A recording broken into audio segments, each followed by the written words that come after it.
اعوذ باللہ من الشیطان الرجیم، بسم اللہ الرحمن الرحیم۔ کربلا شناسی ہمارا موضوع ہے، اور کربلا شناسی کے اندر ہم کربلا کے پس منظر پر بحث کر رہے ہیں۔ اس پس منظر میں پچھلی 2 مجالس کے اندر ہم نے حاکم شام کی طرف سے جو اقدامات ہوئے ان کو بیان کیا۔ اب ہم تیسری مجلس کے اندر امام حسین علیہ السلام کی طرف سے جو اقدامات ہوئے ان کو بیان کریں گے، اور کربلا کا ایجنڈا جسے کہا جاتا ہے، یعنی امام حسین کا خطبہ مینا، اس کو تفصیل سے بیان کریں گے۔ اگر امام حسین کے اقدامات کی طرف سے دیکھیں تو ایک اہم اقدام امام کا وہی تھا جس تحریک کو امام حسن نے شروع کیا تھا، یعنی تحریک حسنی کا تسلسل۔ پہلے آپ کی خدمت میں وہ تحریک بیان ہو چکی ہے، جس کے اندر یہ تھا کہ امام حسن علیہ السلام نے ایک مکتب قائم کیا۔ اس مکتب کے اندر الہی، فکری، نظریاتی، تبلیغی جد و جہد ہوتی تھی، اور اس کے اندر ایسے افراد جو کہ فکری طور پر جن کی مضبوط بنیادیں ہوں ان کو تیار کیا جاتا تھا۔ پھر دوسرے نمبر پر ایک معاشرے کے اندر اخلاقی اور معنوی اقدار کو زندہ کرنے کی کوشش تھی۔ یہ امام حسن کی تحریک تھی۔ مثلا اس کے اندر امام علی کے فضائل کو بیان کرنا، بنی امیہ کے مظالم کے خلاف جد و جہد کرنا، یہ وہ امور تھے جنہیں امام حسن نے شروع کیا اور اس کو آگے بڑھایا، اور انہی کی وجہ سے امام حسن کو شہید کر دیا گیا۔ اور پھر امام حسین نے اسی جد و جہد کو، اسی سفر کو آگے بڑھایا، اور یہ سارے کام امام حسین بھی کرتے رہے۔ ان کے ساتھ جو اور کام امام حسین نے شامل کیے وہ آپ کی خدمت میں پیش کرتے ہیں۔ ایک اہم نقطہ یہ ہے کہ اس دوران مسلسل کوفیوں کی طرف سے امام حسین کو مختلف خطوط موصول ہوتے رہے۔ یہ ہم حاکم شام کے زمانے کی بات کر رہے ہیں، اور وہاں امام کو مسلسل یہ دعوت دی گئی خطوط کے اندر کہ اگر آپ قیام کریں تو ہم آپ کے ساتھ ہیں، اور آپ اگر کوفہ تشریف لائیں تو ہم آپ کو کوفہ آنے کی دعوت دیتے ہیں، یا وہیں پر رہتے ہوئے اگر آپ قیام کرتے ہیں، اقدام کرتے ہیں اور ہم سے مدد چاہتے ہیں تو ہم اپنی مدد آپ کو پیش کریں۔ یہ کئی دفعہ ایسا ہوا۔ جناب حجر کی شہادت کا واقعہ ہم نے آپ کے سامنے پیش کیا، اس موقع پہ بھی انہوں نے کہا، اور دیگر کئی مواقعوں پر امام حسین کو یہ پیشکش کوفیوں کی طرف سے ہوتی رہی ہے۔ ہمارے یہاں جو افراد یہ تجزیہ کرتے ہیں کہ امام حسین نے کوفیوں کے خطوط کی وجہ سے قیام فرما دیا، تو وہ شاید تاریخ کی ان واقعات سے آگاہ نہیں ہے، چونکہ یہ واقعہ یعنی کوفیوں کی طرف سے امام کو پیشکش ہونا یہ کوئی پہلی دفعہ نہیں ہوا تھا، یہ تو پہلے کئی دفعہ ہو چکا تھا۔ تاہم امام اپنے میکانزم کے مطابق، اپنی جو جد و جہد کا انداز اور اس کی جو حکمت عملی امام نے بنائی ہوئی تھی، امام نے اس کے مطابق کام کرنا تھا۔ اور جب بھی کوفی امام کو خطوط لکھتے اور کہتے کہ اگر آپ قیام کریں تو ہم آپ کا ساتھ دیں گے، وہاں امام ان کو ایک جملہ لکھتے تھے کہ جب تک یہ شخص حاکم شام زندہ ہے آپ خاموش رہیں، اپنے گھروں میں سکوت کے ساتھ رہیں، اور اگر یہ مر گیا اور تم زندہ ہوئے تو پھر قیام تک بات پہنچے گی۔ یعنی بہت واضح تجزیہ امام کو معلوم تھا ان حالات کا۔ اس نقطے کو ہم پہلی مجلس میں بھی بیان کر چکے ہیں۔ بہرحال اس دوران امام کو کئی خطوط ملے کوفیوں کی طرف سے، اور ان سب میں امام کا ایک ہی موقف تھا کہ حاکم شام کی زندگی میں قیام نہیں ہوگا۔ تو یہ ایک امام کی جد و جہد میں اس نقطے کو ہم نے مد نظر رکھنا ہے۔ اس کے علاوہ یہ کہ ایک سخت قسم کی خط و کتابت ہوتی ہے امام کے درمیان اور حاکم شام کے درمیان۔ جس طرح امام علی اور حاکم شام کے درمیان خط و کتابت ہے، جس میں نہج البلاغہ کے اندر کافی خطوط موجود ہیں، اسی طریقے سے امام حسین اور حاکم شام کے درمیان بھی کافی خط و کتابت ہوتی ہے مختلف موقعوں پر۔ اور یہاں جو امام کا لہجہ ہے وہ بہت سخت، بہت تند لہجہ ہے، اور بغیر کسی لگی لپٹی کے امام اپنے موقف کو پیش کرتے ہیں اور ان کے مظالم کو کھل کے اظہار کرتے ہیں۔ اب جو جملے امام نے کہے ہیں حاکم شام کو ان خطوط کے اندر، وہ تاریخ کے اندر تو محفوظ ہیں، لیکن یہاں ان کو بیان کرنا اس لائیو ریکارڈنگ کے اندر شاید ہمارے لیے ممکن نہ ہو۔ تو آپ سے ہماری گزارش ہوگی کہ اس نقطے کو مد نظر رکھ لیں اور کسی بھی تاریخی کتاب میں جا کر ان خطوط کو پڑھ لیں۔ 2 جملے میں آپ کے سامنے بیان کر دیتا ہوں، وہ تمام خطوط پڑھنا ممکن بھی نہیں ہے، اور جو کلام امام نے بیان کیا اسے ہم اس طرح پیش بھی نہیں کر سکتے یہاں پر۔ پاکستان کے حالات میں شاید ممکن نہ ہو کہ ہم اس کو بیان کر سکیں۔ 2 جملے میں بیان کر دیتا ہوں، پھر ہم آگے بڑھتے ہیں۔ ان 2 جملوں میں سے ایک جملہ امام نے یہ لکھا حاکم شام کو ایک خط کے اندر کہ تمہاری حکومت سے بڑھ کر اس امت کے لیے کوئی فتنہ نہیں، یعنی اس امت کے اندر جس میں ہم زندگی بسر کر رہے ہیں سب سے بڑا فتنہ اگر میں کسی کو سمجھتا ہوں تو وہ تمہاری حکومت ہے۔ تو یہاں سے بہت واضح ہو جاتا ہے کہ امام ان کی حکومت کے بارے میں کیا تصور رکھتے تھے۔ ایک اور جملے کے اندر امام یہ لکھتے ہیں کہ اپنے دین میں کسی چیز کو بھی تمہارے خلاف جہاد سے بڑھ کر نہیں پاتا، یعنی اس وقت جتنی بھی میری دینی ذمہ داری ہیں، دین کے جتنے بھی فرائض ہیں، واجبات ہیں، مستحبات ہیں، ان سب کے اندر تمہارے خلاف جہاد سے بڑھ کر میں کسی چیز کو بھی نہیں پاتا، اور اگر میں نے ایسا کیا یعنی جہاد کیا تو میں اپنے رب کے اور زیادہ قریب ہو جاؤں گا، اور اگر میں ایسا نہ کر سکا تو خدا سے استغفار کروں گا۔ امام کے یہ خطوط انصاب الاشراف کتاب کے اندر موجود ہیں، احتجاج تبرسی کے اندر موجود ہیں۔ تو یہاں سے آپ دیکھیں کہ امام جو ہے وہ حاکم شام کے خلاف جہاد کو اپنے اوپر واجب اور لازم سمجھتے ہیں اور سب سے بڑی ذمہ داری سمجھتے ہیں، یعنی یہ سمجھتے ہیں کہ اس دین کے اندر اگر جتنی بھی چیزیں ہیں سب سے زیادہ اگر اہم ترین عمل اس زمانے میں کوئی ہو سکتا ہے تو وہ تمہارے خلاف جہاد ہے، اور اگر میں نے جہاد کر لیا تو خدا کے زیادہ قریب ہو جاؤں گا۔ یعنی امام اس جہاد کو وہ خدا کی قربت کا ایک سب سے بڑا ذریعہ بھی سمجھتے ہیں کہ اس کے ذریعے میں خدا کے قریب ہو جاؤں گا،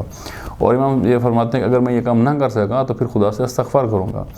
یعنی اس کے مطابق امام کے نزدیک یہ جہاد اس طرح حد تک واجب و لازم ہے کہ اگر وہ مکمل طریقے سے انجام نہ پا سکے تو پھر اس پر استغفار ہوگی، یعنی گویا ایک طرح کی معصیت ہو جیسے۔ البتہ یہاں لفظ جہاد سے واضح ہو جانا چاہیے کہ جہاد کی کئی اقسام ہیں، جہاد سے مراد صرف تلوار لے کر جو جہاد اور قیام ہے وہ نہیں ہے، گو کہ وہ بھی جہاد ہے اور وہ جہاد کی آخری شکل ہے۔ اس سے علاوہ جہاد کی اور بہت سی قسمیں ہوتے ہیں، چونکہ جہاد کا لفظی مطلب جد و جہد ہے، تو امام جد و جہد کر رہے تھے، لہٰذا امام نے حاکم شام کے زمانے میں یقیناً جہاد کیا ہے۔ البتہ وہ جہاد جو ہے وہ قتال والا جہاد نہیں تھا بلکہ جد و جہد والا جہاد تھا، جس کے اندر امام نے بہت سارے امور انجام دیے جن کو ہم کچھ کو بھی بیان کریں گے۔ اور یہ وہ زمانہ ہے جس کو حضرت مقام معظم رہبری ائمہ کی مخفی جد و جہد کے زمانے سے تعبیر کرتے ہیں، یعنی یہاں پر فرماتے ہیں کہ ایک ایسا زمانہ ہوتا ہے جس کے اندر بعض دفعہ ائمہ کھلی جد و جہد کرتے ہیں، یعنی اعلانیہ جد و جہد ہوتی ہے، اور کچھ کے اندر یہ ہے کہ آپ اعلانیہ جد و جہد نہیں کر سکتے، حالات ایسے نہیں ہوتے ہیں، تو جب تک اعلانیہ جد و جہد نہیں ہوتی آپ مخفی جد و جہد کرتے ہیں۔ تو امام حسن اور امام حسین کا زمانہ یہ والا زمانہ ہے۔ مثلا جیسے آپ رسول خدا کی سیرت میں ہم دیکھ لیتے ہیں، رسول خدا کی سیرت کے جو ابتدائی سال ہیں وہ مخفی جد و جہد کے سال ہیں۔ مثلا رسول خدا پر وحی نازل ہوتی ہے لیکن اس وقت تک رسول خدا اس وحی کے پیغام کو پبلک نہیں کرتے ہیں، بلکہ شروع میں صرف اپنے خاندان کے افراد کو وہ پیغام پہنچاتے ہیں، پھر ایک ایک کر کے کچھ قریبی لوگوں تک پیغام پہنچاتے ہیں اور اپنا کام مخفی طور سے جاری رکھتے ہیں، اور تقریباً 6 سال یہ کام کرتے ہیں، اور 6 سال کے بعد جب ایک جماعت تیار ہو جاتی ہے پھر اپنے پیغام کو اعلانیہ شروع کرتے ہیں۔ تو لہٰذا ہر تحریک کا ایک وقت ہوتا ہے، ایک وقت میں وہ ایک مخفی تحریک ہوتی ہے، انڈر گراؤنڈ تحریک ہوتی ہے، اور جب مضبوط ہو جاتی ہے، جڑیں اس کی بن جاتے ہیں، پھر اس کا ایک اعلانیہ ظہور ہوتا ہے۔ تو امام حسن اور امام حسین کی جو تحریک تھی اس زمانے میں وہ کافی حد تک مخفی تحریک تھی، یعنی اپنے جو امور و انجام دے رہے تھے، وہ جد و جہد کر رہے تھے، وہ مخفی تھے، وہ واضح نہیں تھے، اور واضح ہوتے تو شاید پھر اس تحریک کو آگے بڑھانا ان کے لیے ممکن ہی نہ ہوتا۔ تو وہ جہاد ہی تھا، وہ مخفی جد و جہد بھی جہاد تھا، جس کے اندر امام یہ بیان فرماتے ہیں کہ میری نظر میں میرے دین کے تمام امور میں سے سب سے بڑھ کر جو واجب ہے وہ تمہارے خلاف جہاد ہے۔ تو یہاں سے بہت واضح ہے کہ امام کیا تفکر رکھتے تھے ان کے حوالے سے اور کیا میکنزم ان کا تھا۔ اور ایک اور اہم کام جو اس زمانے میں امام حسین نے کیا اور بہت سخت کام تھا جو امام نے کیا، وہ یہ تھا کہ بنی امیہ کے پروپیگنڈوں کو ناکام بنایا، جو کہ بنی امیہ ہمیشہ سے ماہر ہیں پروپیگنڈوں کے اندر، ہیلوں بہانوں کے اندر، اور انہوں نے حکومت پر بھی اسی طریقے سے قبضہ کیا۔ صلح حسنی بھی اسی وجہ سے برپا ہوئے کہ ہیلے بہانے اور اس طریقے سے عوام کی بے شعوری سے فائدہ اٹھانا، پروپیگنڈے کرنا۔ تو امام حسین کا ایک اہم جو جد و جہد کا ایک چیپٹر تھا وہ یہ کہ ان پروپیگنڈوں کو ناکام کیا جائے، اور اگر عوام کو ہم شعور دے سکیں، ان پروپیگنڈوں سے نکال سکیں تو پھر قیام کا مرحلہ آسان ہو جائے گا۔ وہ امام پوری تیاری کر رہے تھے قیام کی کہ ہم اس زمانے میں وہ تمام امور انجام دے سکیں جس سے قیام کی راہ ہموار ہو۔ تو ان میں سے ایک یہ تھی کہ ان پروپیگنڈوں کو ناکام بنانا، اور امام پوری کوشش کی اور کافی حد تک اس میں کامیاب رہے کہ لوگوں کو اس پروپیگنڈے سے جو امیہ نے دین کے حوالے سے، اہل بیت کے حوالے سے پھیلا رکھے تھے، ان سے ان کو نجات دلائیں۔ اور ایک ہم یہ تھا کہ بنی امیہ کے جو مظالم ہیں ان کو آشکار کریں، کیونکہ بنی امیہ مسلسل لوگوں پر کئی طرح کے مظالم کر رہے تھے۔ ان میں سے ایک ہم نے جناب حاجر اور ان کے ساتھیوں کی شہادت کو بیان کیا، باقی اس کے علاوہ تاریخ بھری ہوئی ہے اور اس کو ہم بیان کریں گے تو بہت زیادہ وقت بھی درکار ہوگا اور شاید ان تمام واقعات کی ضرورت بھی نہ ہو۔ آپ میں سے اکثر دوست پہلے ہی سے آگاہ ہوں گے کہ کس طریقے سے وہ زمانہ ظلم پر بریت کا آگے بڑھا۔ تو اس کو امام حسین نے لوگوں کے سامنے آشکار کیا، اس کو بارہا بیان کیا تاکہ بنی امیہ کی حقیقت لوگوں کے سامنے کھل کے آ سکے۔ اور ایک اور کام جو امام نے کیا وہ یہ کہ بار بار معاہدہ یاد دلایا، یعنی جو امام حسن کے ساتھ عہد نامہ تھا وہ امام نے بارہا اس کو ریپیٹ کیا، یعنی عوام کے اندر بھی یاد دلاتے تھے کہ یہ معاہدہ تھا، اس طریقے سے ہوا تھا، یہ اس کی شرائط ہیں، تاکہ عوام کو وہ شرائط بھی یاد رہیں اور بعد میں عوام یہ بھی محاسبہ کر سکیں کہ کس کی طرف سے وہ معاہدہ توڑا جا رہا ہے، کون عہد شکنی کر رہا ہے اور پھر عہد شکنی کے حوالے سے قرآن کی کیا تعلیمات ہیں۔ یعنی عوام کو بھی امام آگاہ کر رہے تھے، اور کتنے خطوط کے اندر امام نے ڈائریکٹ حاکم شام کو بھی معاہدہ یاد دلایا کہ تمہارا ہمارے ساتھ یہ معاہدہ ہے، اس کی یہ شکیں ہیں، تم ان کی پابندی نہیں کر رہے ہو، تم ان کا پاس کرو۔ یعنی کہ وہ معاہدے کو امام زندہ رکھنا چاہتے تھے، اور بارہا اس کو امام نے ریفر کیا اور عوام کے اندر بھی اس کو زندہ رکھا۔ وہ کہ بنی ہوئے کی کوششیں تھیں کہ معاہدہ ہو گیا، ہمیں حکومت مل گئی، اب اس کو ایک تاریخ کا حصہ بنا دیں اور وہ لوگوں کے ذہنوں سے نکال دیں، تاکہ جب ہم اگلا کوئی اقدام کریں تو لوگوں کو معاہدہ یاد ہی نہ ہو، جبکہ امام بارہا لوگوں کو وہ معاہدہ یاد دلاتے تھے۔ اور حتیٰ جب امام قیام فرماتے ہیں، جس کا ہم بعد میں ذکر کریں گے اگر ہماری بات وہاں تک پہنچی، تو امام اس کے وجوہات میں سے ایک وجہ اسی معاہدے کو ہی قرار دیتے ہیں۔ اس معاہدے کو، اس کے متن کو امام نے بارہا لوگوں کے ذہنوں کے اندر اس کو زندہ رکھا۔ یہ بھی امام کی ایک سیاسی جدوجہد کا ایک مرحلہ تھا۔ اور ایک اور اہم کام جو امام کر رہے تھے وہ یہ کہ امام امامت کی تبلیغ کر رہے تھے، اور امامت کی تبلیغ و تشریح کرتے اور امامت کی بنیاد پر تشکیل حکومت کی کوشش کر رہے تھے۔ یعنی ایک صرف ایسی حکومت نہ ہو کہ بس جو ایک حکومت ہو اور امام کے پاس حاصل ہے، بلکہ ایک ایسی حکومت ہو جو امامت کے نظریے پر وجود میں آئے، امامت جس کی مکتبی بنیاد ہو، اور اس مکتبی بنیادوں کو لوگوں کے سامنے واضح کرتے تھے۔ اس نقطے کو بھی مقام معظم رہبری نے بڑی تشریح سے بیان کیا ہے،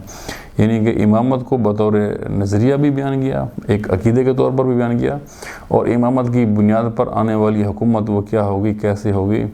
کیا اس کے اسباب ہوں گے، کس طریقے سے وہ حکومت چلے گی، کس ذریعے سے قائم ہوگی، ان سب کے اوپر امام حسین نے اپنے کام کو آگے بڑھایا، اور یہ تمام چیزیں ان افراد کے نزدیک واضح کیں جو امام کے لشکر کا حصہ تھے۔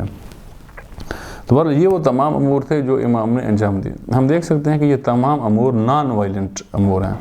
یعنی اس کے اندر کہیں کوئی جنگی کام نظر نہیں آتا، کوئی جارحانہ کام نظر نہیں آتا، بلکہ تبلیغی کام ہے، اصلاحی کام ہے، اور علمی کام ہے،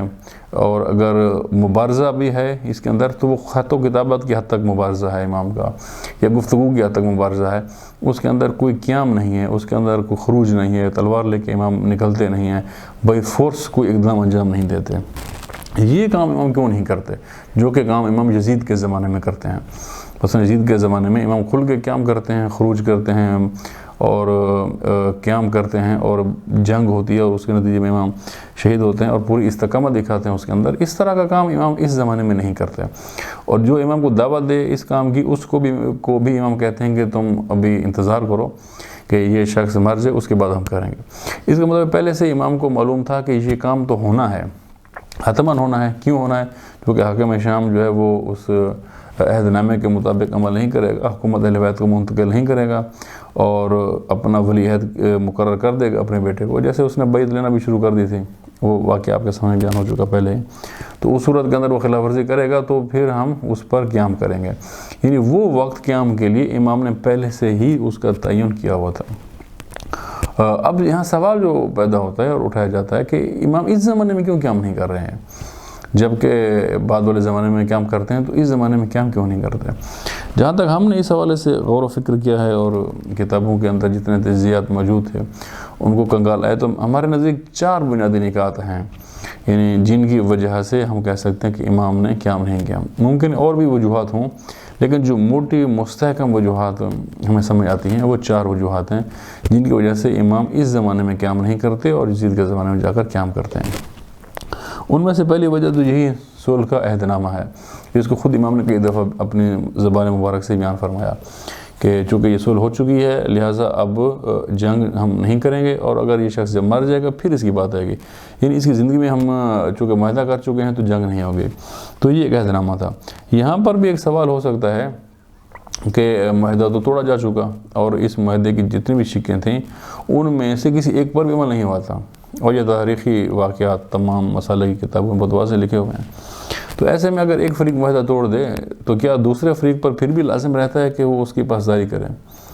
یہاں قرآن مجید کی بہت واضح آیات موجود ہیں کہ اگر ایک فریق معاہدہ توڑ دے تو دوسرے پر اس کی پابندی کوئی لازم نہیں ہے، شرعی طور پر بھی یہی حکم ہے کہ اگر معاہدہ ہوا ہے اور ایک طبقے نے معاہدہ فسخ کر دیا ہے، اب اس پہ عمل نہیں کر رہا، تو آپ کے لیے بھی اب وہ واجب العمل نہیں رہا۔ تو جب ہم یہ کہہ رہے ہیں کہ حاکم شام کی طرف سے کسی کی بھی رعایت نہیں کی گئی شک کی، تو پھر امام حسین اس کی کیوں پابندی کر رہے ہیں؟ یہ ایک اہم سوال ہے۔ اس کا جواب بھی بہت واضح ہے، اور وہ یہ ہے کہ گو کہ انہوں نے کسی شک کی پابندی نہیں کی، اس معاہدے کو توڑ دیا، لیکن عوامی طور پر کبھی بھی یہ تاثر نہیں دیا انہوں نے کہ میں نے معاہدے کو توڑ دیا ہے، یا میں معاہدے کی پاسداری نہیں کر رہا، یا میں عہد شکن ہوں۔ یہ عوامی طور پر انہوں نے کبھی تاثر نہیں دیا، اور اپنے جو کام تھے ان کی تشریح تعویل کسی اور طرح سے کی۔ یہ تعویل نہیں کی کہ میں اس کام کے ذریعے معاہدے کی اس شک کو توڑ رہا ہوں۔ اور عام عوام کے اندر یہ تجزیہ کرنے کی صلاحیت اتنی زیادہ نہیں تھی کہ وہ ان اقدامات سے یہ خود ہی اندازہ لگا سکیں کہ چونکہ یہ کام ہو گیا، پلس لہٰذا اس کام سے فلاں فلاں شک کی خلاف ورزی یہاں سے ثابت ہوتی ہے۔ یہ تجزیہ، یہ گہرائی ان کے اندر موجود نہیں تھی، اور عوام اس کو نہیں درک کر سکتے تھے۔ اس لیے عوام کا ایک بڑا طبقہ یہ سمجھتا تھا کہ وہ معاہدہ باقی ہے اور حاکم شام اس معاہدے پہ عمل کر رہے ہیں، اسی کی وجہ سے حکومت کو آگے بڑھا رہے ہیں۔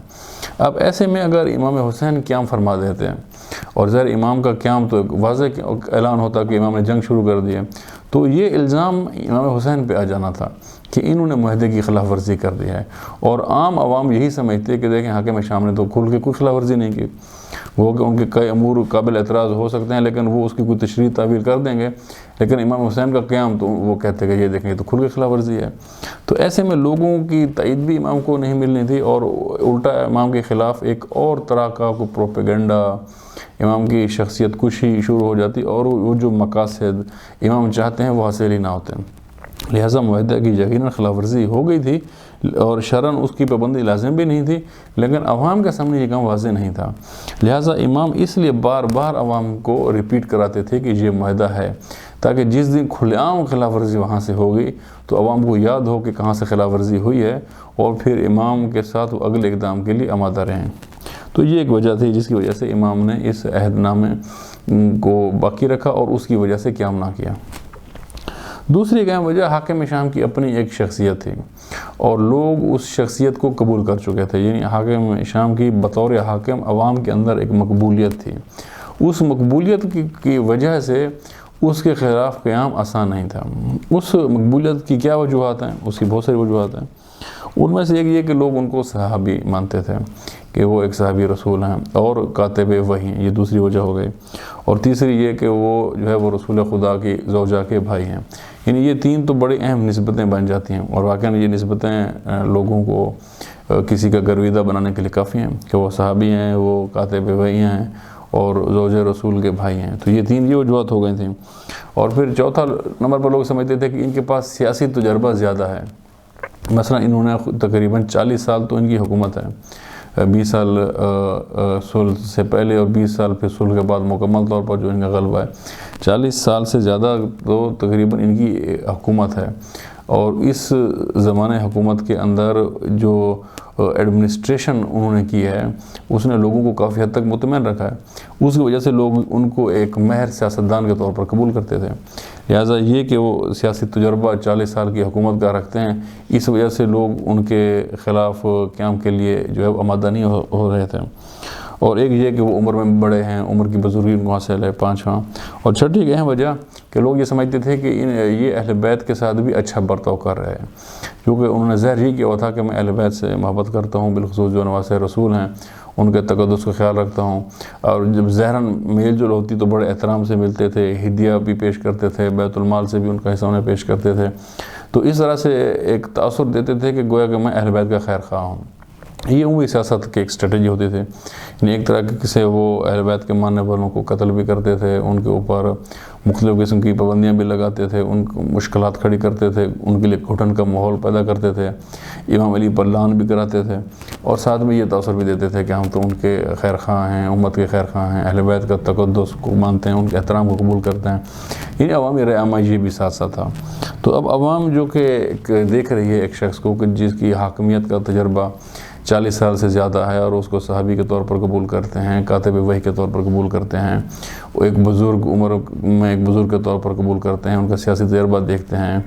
رسول خدا کی زوجہ کے بھائی کی نسبت کو وہ یاد کرتے ہیں، اور وہ یہ بھی دیکھتے ہیں کہ اہل بیت کے حوالے سے بھی ان کے عزت و احترام کا خیال رکھتے ہیں،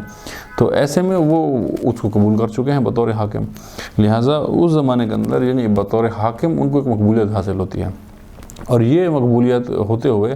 اب لوگوں کو ان کے خلاف کھڑا کرنا، اقدام کرنا اور ایک معاشرے کے اندر ایک تبدیلی لانا، یہ اتنا آسان کام نہیں تھا۔ لہٰذا اس کے لیے امام حسین گراؤنڈ ورک کر رہے تھے، لوگوں کو ان پروپیگنڈوں سے بھی آگاہ کر رہے تھے، ان کی حقیقت سے بھی آگاہ کر رہے تھے، عہد نامے سے بھی آگاہ کرتے تھے، اور اس کے ساتھ ساتھ آنے والے ٹائم میں جو امام نے قیام کرنا تھا اس کے لیے بھی زمینہ سازی کر رہے تھے۔ تو یہ وہ وجوہات تھی جس کی وجہ سے امام ایک اعلانیہ قیام نہیں کر سکتے تھے۔ تیسری اور ایک اہم وجہ وہ تھی حکومت کا استحکام، حکومت کا استحکام ہونا، حکومت کا اس قدر مضبوط ہونا، وہ ایک بڑی وجہ تھے۔ مثلا اس زمانے کے اندر ایک مکمل طور پر ان کی ریٹ آف دا گورنمنٹ قائم تھے، تمام لوگ ان کی اتباع و اطاعت میں تھے، جیسے ہی امام قیام کرتے وہ قیام آگے بڑھتا ہی نہ، اور اسی مرحلے میں ہی امام کو پکڑ لیا جاتا، گرفتار کر لیا جاتا، امام کو شہید کر دیا جاتا، الزام بھی امام پر لگا دیا جاتا کہ انہوں نے عہد نامہ توڑا ہے اور معاذ اللہ باغی ہو گئے ہیں، اور پھر شہید بھی کر دیا جاتا، اور جو مقاصد امام چاہ رہے ہیں وہ حاصل نہ کر سکتے ہیں۔ یعنی ایک مضبوط گورنمنٹ تھے۔ جبکہ آپ جانتے ہیں کہ جب بھی ایک حکومت گر جاتی ہے، کوئی بھی حکومت کیسے بھی ہو، اور ابھی اگلی حکومت قائم ہو رہی ہوتی ہے یا ابھی وہ اپنا استحکام پا رہی ہوتی ہے، تو یہ جو ٹرانزیشنل فیز کا زمانہ ہے کسی بھی قسم کی تبدیلی کے لیے یہ سب سے آئیڈیل زمانہ ہوتا ہے۔ مثلا آپ ہمارے ملک میں دیکھ لیں یا کسی بھی ملک میں آپ دیکھ لیں کہ ایک حکومت ہو وہ ختم ہو جائے، اور پھر الیکشن کا زمانہ ہو یا اگلی حکومت کے تعین کا زمانہ ہو، اور پھر اگلی حکومت آ رہی ہو، تو یہ ٹائم ایک ایسا ٹائم ہوتا ہے جب لوگ اس بات کے لیے آمادہ ہوتے ہیں کہ اب کس کی حکومت آئے گی، کیسی حکومت آئے گی، وہ اس کے لیے غور و فکر کر رہے ہوتے ہیں، حکومت کی تبدیلی کے لیے آمادہ ہوتے ہیں۔ اس وقت لوگوں کو اٹھانا کسی بھی حکومتی تبدیلی کے لیے آسان ہوتا ہے، لیکن جب ایک حکومت قائم ہو جائے، لوگ اس حکومت کو قبول کر لیں اور اس کی گرپ ہو چکی ہو، اس وقت لوگوں کو اٹھانا اس حکومت کے خلاف یہ بہت مشکل ہوتا ہے۔ جب ایک ایسا ٹائم کہ جس کے اندر ایک افراتفری کا ٹائم ہو، یا لوگ ابھی غور و فکر میں ہوں کہ یہ حکومت غلط ہے، صحیح ہے، اس کا کیا رزلٹ نکلے گا، یہ درست ہوگی غلط ہوگی، اس وقت پہ قیام کرنا اور لوگوں کو اس حکومت کے خلاف اٹھانا یہ آسان کام ہوتا ہے۔ لہٰذا یہ کہ ایک حکومت جس کو اتنا قیام اور استحکام حاصل ہے اور لوگ اس کو قبول کر چکے ہیں، اس کے خلاف آسان نہیں تھا۔ اسی لیے ہم سب کو یہ کہتے تھے کہ اس وقت انتظار کریں کہ جب یہ شخص مر جائے، جب یہ مرے گا اور پھر ولی عہد کو اس کا جو یزید ہے وہ حاکمیت میں آئے گا، تو ایک کھلم کھلا معاہدے کی خلاف ورزی بھی ہوگی جس کو لوگ دیکھ لیں گے، اور نیا شخص ہے ابھی اس کی حکومت کے اندر وہ استحکام بھی نہیں ہوگا، اور لوگ ابھی اس غور و فکر میں ہوں گے اسے ہم قبول کریں نہ کریں۔ ایسے میں اس کی حقیقت لوگوں کے سامنے بیان کی جائے اور وہاں پر تحریک چلائی جائے اس کے خلاف اور قیام کیا جائے، تو یہ قیام کا آئیڈیل زمانہ ہوگا۔ تو اس لیے امام جو ہے اس زمانے کا انتظار کر رہے تھے، اور اس ڈیوریشن میں حاکم شام کے زمانے میں امام قیام نہیں فرماتے ہیں۔ اور چوتھی وجہ جسے رہبر بھی بیان فرماتے ہیں اور بھی ہمارے اکابرین نے بیان کیا ہے، وہ یہ کہ گو کہ انحراف تھا اس زمانے کے اندر، لیکن یہ انحراف اس شدت تک نہیں تھا کہ جو شدت ہم یزید کے زمانے میں دیکھتے ہیں۔ یہ سارے اسباب بھی ہیں، لیکن ان اسباب کے باوجود پھر بھی اس انحراف پر کسی حد تک تحمل کیا جا سکتا ہے کہ ابھی وہ آخری حد تک نہیں پہنچا جسے روکا جا سکتا ہے، لیکن یزید کے زمانے میں پھر وہ انحراف آخری زمانے تک آ پہنچتا ہے۔ مثلا وہ انحراف جو شروع تھا پہلے سے ہی، وہ اب اس زمانے پہ آن پہنچتا ہے کہ یزید اعلانیہ کہتا ہے کہ اب معاذ اللہ رسول خدا پر کوئی وحی نازل نہیں ہوئی، کوئی نبی نہیں تھے، اللہ کی طرف سے کوئی پیغام نہیں آیا، قرآن مجید کی کوئی حقیقت نہیں ہے۔ تو اس طریقے سے کھل کے ایک نبوت کا اور دین کا انکار ہوتا ہے، اس کے حلال کو حرام، حرام کو حلال قرار دیا جاتا ہے۔ یہ کام، یہ شدت پہلے والے زمانے میں نہیں تھی، لہذا وقت کا انتظار کیا جا سکتا تھا، تحمل کیا جا سکتا تھا، اپنی پلاننگ کو بہتر کیا جا سکتا تھا، گراؤنڈ ورکنگ کی جا سکتی تھی۔ اس وجہ سے امام یہ پہلے سارے اقدام انجام دے رہے تھے۔ بس اگر ہم خلاصہ کریں کہ امام کے اس زمانے میں قیام نہ کرنے کی کیا وجوہات ہیں، تو قیام نہ کرنے کی جو وجوہات ہیں وہ یہ کہ ایک صلح ہونا، اہتنامہ گو کہ توڑا جا چکا تھا لیکن چونکہ عوام کے نزدیک باقی تھا، امام نے اس کی باقی اس اہتنامے کی۔ دوسرا کہ لوگ حاکم شام کی شخصیت کو قبول کر چکے تھے بطور حاکم، اس کی وجوہات بیان کر دیں۔ تیسرا کہ حکومت بہت مستحکم تھی، اور اس مستحکم حکومت میں کوئی بھی قیام وہ اتنا مؤثر نہیں ہونا تھا. اور چوتھا کہ وہ انحراف گو کہ تھا، لیکن وہ بھی اتنا اس حد تک نہیں تھا کہ جس پر ویٹ نہ کیا جا سکتا. ابھی اس پہ کچھ ویٹ کیا جا سکتا تھا اور جس کو بہتر وقت میں جس کا مقابلہ ہو سکتا تھا. یہ 4 وجوہات تھیں جن کی وجہ سے امام نے قیام نہیں کیا. قیام نہیں کیا اس کا مطلب یہ نہیں تھا کہ امام نے جد و جہد نہیں کی اور صرف بیٹھے رہے اور صرف انتظار کرتے رہے کہ جب حاکم جائے گا تو ہم قیام کریں گے. ایسا بھی نہیں تھا. اس دوران امام باقی کام کر رہے تھے اور وہ سارے گروہ کر رہے تھے کہ جب حاکم جائے گا اور ہم قیام کریں گے تو اس کے لیے سارے اسباب ہوں. اچھا، اس میں ایک اہم نقطہ بھی ہے اور وہ یہ کہ اس سارے عرصے کے دوران حاکم شام کی یہ کوشش تھی کہ امام کو جارحانہ قدم اٹھائیں، یعنی ان کے خلاف قیام کریں، اپنی تلوار کو بے نیام کریں، کوئی بھی جارحانہ قدم اٹھائیں تاکہ انہیں موقع ملے کہ ان پر ایک تو یہ الزام لگائیں کہ انہوں نے اس عہد نامے کو توڑ دیا ہے اور ان کے خلاف کوئی بغاوت کر دی ہے، تاکہ وہ پھر امام حسین کے خلاف کوئی اقدام کر سکیں یا امام کو شہید کر سکیں، قید کر سکیں اور ان کی تحریک کو کچل سکیں. یہ ایک کوشش تھی ان کی اور کئی دفعہ انہوں نے اکسایا. اور ممکن ہے حضرت حجر بن عدی کا قتل یا جیسے واقعات وہ اس کا بھی ایک ذریعہ ہوں کہ اس کے ذریعے سے امام کو یہ تحریک دی جائے کہ امام کو جارحانہ قدم اٹھائیں. لیکن امام کی پوری کوشش یہ تھی کہ ان تمام کے باوجود وہ کوئی جارحانہ قدم نہ اٹھائیں، وہ کہ وہ سکوت کی حالت میں نہیں ہوں گے، ان کو اپنے حال پہ نہیں چھوڑیں گے، بلکہ ان کے خلاف اپنی جد و جہد جاری رکھیں گے، افراد سازی کریں گے، اپنی جماعت تشکیل دیں گے، انہیں منظم کریں گے، لوگوں میں ان کے پروپیگنڈوں کا مقابلہ کریں گے، جو خلاف ورزیاں کی ہیں معاہدے کی اس کو لوگوں کے سامنے بیان کریں گے، اپنا مکتب اپنا نظریہ بیان کریں گے، امامت کو بیان کریں گے، اس کی بنیاد پر تشکیل حکومت کی کوشش کریں گے. وہ یہ سارے کام کریں گے لیکن جارحانہ قدم نہیں اٹھائیں گے. کیوں نہیں اٹھائیں گے؟ وہ اس کی وجوہات بیان کر دی ہیں. اور وہ قدم کب ہوگا؟ وہ قدم تب ہوگا جب حاکم اس دنیا سے جائے گا اور اس کے جانے کے بعد جب یزید آئے گا تو وہ حالات ہوں گے کہ جس کے اندر امام اعلانیہ قدم اٹھا سکتے ہیں. تو یہ ایک ظریف نقطہ تھا اس کے اندر. اب ہم آگے بڑھتے ہیں اور اپنی گفتگو کو اختتام کی طرف لے جاتے ہیں. ہم امام کے خطبے کا ذکر کرتے ہیں جو تاریخ میں بہت مشہور خطبہ ہے جسے خطبہ مینا کہا جاتا ہے، اور اس خطبے کو کربلا کا ایجنڈا بھی کہا جاتا ہے. اگر ہم کربلا کو سمجھنا چاہیں کہ کربلا کیوں برپا ہوئی تو وہ آپ کو اس خطبے سے اندازہ ہو جائے گا کہ یہ کوئی ناگہان نہیں ہوئی جیسے عام طور پر بندے سمجھتے ہیں کہ سب حالات ٹھیک تھے، ایک جیسے حالات جا رہے تھے ایک دم ناگہان کوئی حادثہ پیش آ گیا. وہاں سے سمجھ جائے گا کہ یہ کوئی ناگہان ایک کوئی موقع پیش آنے والا نہیں تھا، بلکہ امام حسین کی طرف سے پہلے سے کیلکولیٹڈ تھا اور امام پہلے سے اس کی پلاننگ میں تھے. تو بہرحال اس خطبے کی طرف آتے ہیں. ویسے یہ خطبہ بہت جو ہے وہ تفصیل طلب ہے اور ایک لمبا خطبہ بھی ہے اور بہت عالی ہے اور اس کی کوئی ضرورت ہے کہ اس کی تشریح کی جائے. کم از کم 4-5 مجالس درکار ہوئے ہیں اس خطبے کی تشریح کے لیے، لیکن ہم قلت وقت کی وجہ سے نہ تو اس خطبے کو مکمل پڑھیں گے اور نہ اس کی تشریح کریں گے. صرف اس کے چند نکات بیان کریں گے اور ان نکات کو پیش کریں گے جو کربلا کے پس منظر کے طور پر جنہیں ہم بیان کر سکیں. ویسے تو سارا خطبہ کربلا کا پس منظر ہے، لیکن ظاہر سب کو نہیں بیان کر سکتے، صرف چند نکات پر اکتفا کریں گے. لیکن آپ سے ہماری گزارش ہوگی کہ اس خطبے کو پڑھیں، اس کی تشریح کو پڑھیں. اس کو خطبے کو پڑھے بغیر کوئی بھی شخص کربلا کو نہیں سمجھ سکتا. اگر کوئی بھی یہ دعویٰ کرتا ہے کہ میں نے کربلا کو سمجھ لیا، نیزت حسینی کو سمجھ لی، لیکن مجھے خطبہ مینا کا نہیں پتہ، تو اس کا مطلب ہے کہ وہ اس دعوے میں جھوٹا ہے. کربلا کو کوئی شخص سمجھ ہی نہیں سکتا جب تک کہ اس کو اس خطبے کا علم نہ ہو. یہ خطبہ امام نے دیا ہے 58 ہجری میں، یعنی حاکم شام کی موت سے 2 سال قبل خطبہ ہے. اور یہ وہ سال ہے کہ جس سال امام جو ہے وہ قصد حج کرتے ہیں اور اپنے ساتھ عبداللہ ابن عباس اور عبداللہ ابن جعفر کو اپنے ساتھ ہمراہ لے جاتے ہیں.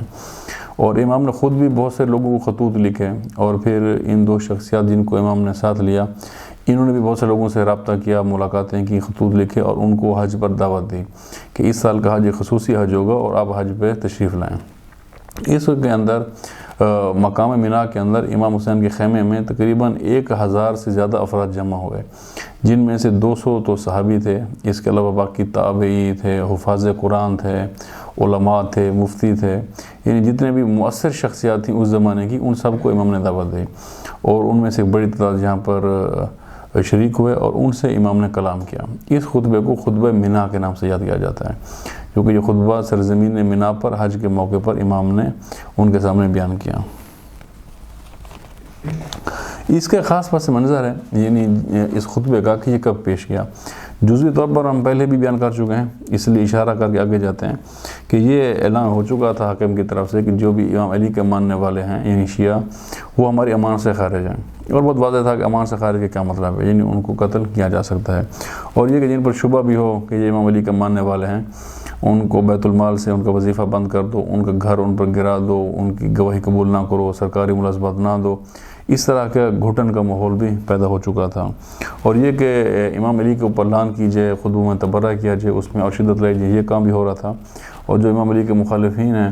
ان کی کوئی شخص اگر فضیلت بیان کرتے تو اس کو نوٹ کر لیا جائے، لکھ لیا جائے، لکھ کے ہمارے پاس پیش کیا جائے، اور جو لکھے گا اس کو انعام دیا جائے گا، وہ کام بھی جاری تھا۔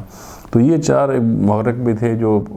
اس کے پس منظر میں آتے ہیں، اور پھر اس کے بعد جو اگلا اقدام امام نے کرنا تھا جسے کربلا کہتے ہیں، اس کو بھی مد نظر رکھتے ہوئے امام نے یہ خطبہ دیا، اور اس خطبے کے کلام کو اب اس پس منظر میں دیکھیں کہ اس کے پہلے والے وہ حالات ہیں جن کے نتیجے میں امام خطبہ دے رہے ہیں، اور امام کے ذہن میں آگے کربلا کا منظر ہے، اگلی تحریک جو امام نے حاکم کے جانے کے بعد شروع کرنی ہے اس کے لیے لوگوں کو آمادہ کر رہے ہیں، اپنا پیغام پہنچا رہے ہیں۔ تو یہ اس خطبے کے حوالے سے کچھ گزارشات ہیں، اور کچھ اب اس کے اگلے نکات بیان کرتے ہیں۔ اس خطبے کے 3 حصے ہیں۔ پہلے حصے کے اندر امام نے فضائل امیر المومنین بیان کیا، اور اس کو سب سے پہلے سنی بن قیس ہلالی نے اپنی کتاب میں نقل کیا، اور پھر وہاں سے باقی افراد نے اس کو نوٹ کیا۔